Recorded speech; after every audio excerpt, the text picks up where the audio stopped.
Hello all, I'm Rob Lee, a classically trained producer, and I'm here to help you make engaging music. So engaging music, how can we engage our listeners? What's the basic criteria for doing so? Well, I'm going to show you. And in fact today what we're going to do is we're going to make use of a melodic structure that we looked at previously in another video, which is down below. And we're going to apply it to drum program to see if we can make an engaging drum beat. So here we are in Logic. I'm using Logic. You can use any DAW you want. And in this particular video, I'm using a set of drums that I created and mixed already for my Andromeda Orchestra project, which is a sort of disco project if no one's familiar with it.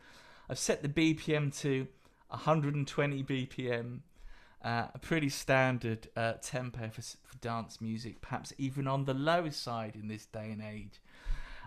So I'm going to start by making one bar of drums, and I'm just going to paint it into the piano roll here. I've got my grid set to 16th notes. And at first, I'm going to create a drum beat. I'm going to actually do some disco. I'm going to create a disco drum beat, a really simple one. And you might even think to yourself, oh, disco, isn't that just going to be like 4 to the floor? Yeah, 4 beats. If I actually make them full beats, you'll be able to see how things are sort of subdivided a lot easier. And snare drums on beats 2 and 4, and me personally, I like to put claps on as well. I'm doing this really strictly to the grid. You might not like to do that. You might like to have your claps slightly off. I'm just going to put everything straight to the grid just to make life really easy. And then hi-hats, I'm just going to make a simple 8th note hi-hat vibe. And let's have a listen to this. Let's see if it's any good. So here's my drum beat that I've created so far. Oops, move that in a little bit so you can see it all. Great, well, very disco it is. Now let's listen to it. Let's keep repeating it. And let's see how quickly we get bored of it. And let's be honest about it, okay?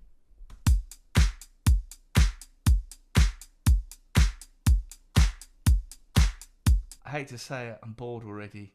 I have the attention span of a gnat. And one bar after one bar, I am totally bored. But we have a stable drum beat. So, and let's think of this drum beat, this one bar that we've got, in terms of, let's give it a concept. Let's conceptualize it as stability. So, what we're going to do now is to create a little bit more engagement, or let's break the pattern slightly. Let's take the second bar and let's just do something a little bit different. And what we can do is either take something away or add something. And I, in this case, am just going to add an extra 16th note in the hi-hat. It's a tiny change, but I've broken the stability of our first pattern. So let's give this first one a name. Let's call it our A pattern.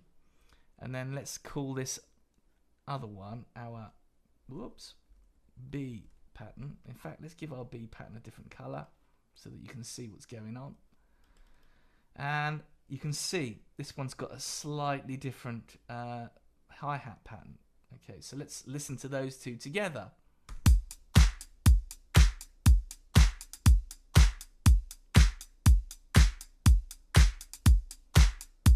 I'm getting bored again. I'm actually bored already. Like I said, attention span of a gnat. Now, after we've created this B section, what we can sort of give this I suppose we can conceptualize this as a little bit of instability, only a tiny bit of instability, because we've only changed something a little bit. We've broken the pattern a tiny bit.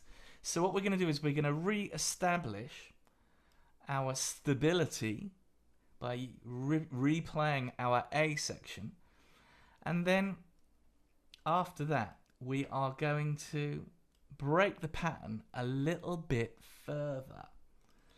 So this time, what shall I do? Let's have an open hi-hat. So this is now no longer a B section, it's now a C section.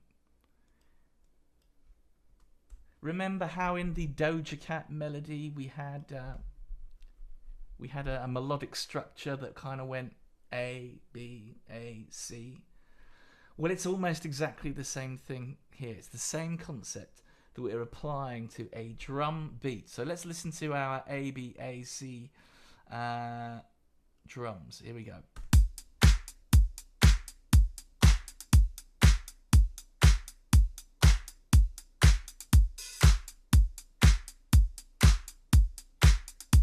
I like it, but on the second listen, I'm bored again. I know, difficult to please. So after we've broken the pattern again with this C section, in fact, we've created a bit of instability, a little bit more instability perhaps we've created. Let's re-establish stability with our A section, and then let's break this C pattern and turn it into something else.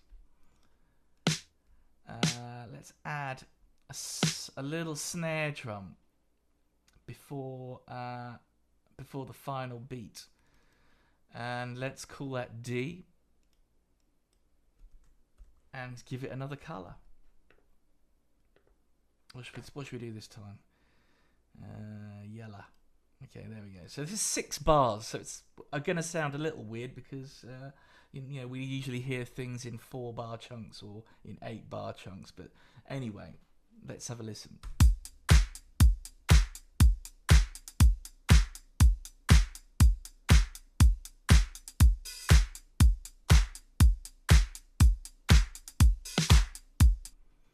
So there was a little bit of extra instability in there. Now, let's kind of do the same thing again. Let's re-establish stability by playing our A section again, and then at the end of our 8 bars, let's really break. Let's really break this. Let's add more snare drum hits, like a fill, I guess.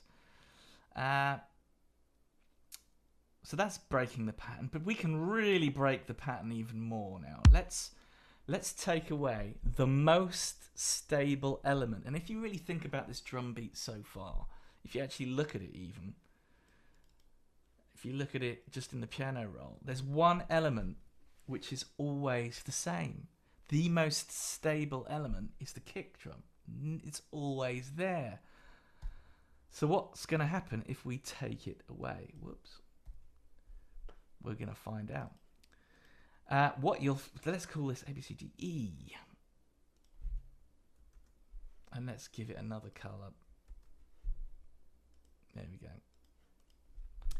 So what's going to happen when we take the most stable part of the beat away? We're going to create tension. And tension is one of those tools that you can use to really engage an audience. Yes, I know I'm over the limit here. I've noticed. Yes, I've noticed it too. I'm maxing out my my main bus. Don't do that. I did it, but don't do that. Okay, I've turned it down here. Shouldn't do it again. But let's have a listen to this beat. Here we go.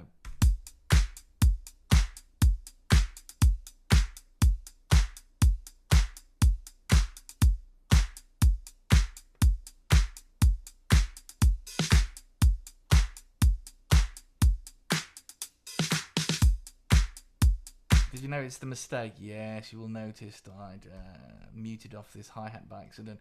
Did you feel the tension as that kick drum was taken away and then it get released again when the A section reappeared? And you know what? Why not? Let's just add in a crash cymbal to really signify the release of that tension. Let's do it. Listen to it one more time.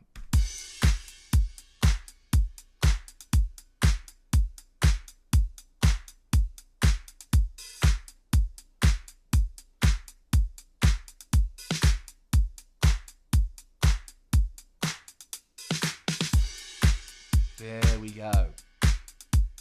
Tension and release.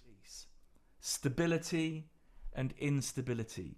The key to creating listener engagement. I hope you found this video useful, and I hope you can enjoy making use of this ABAC structure, or instability and stability, to create engaging drum parts. See you next time.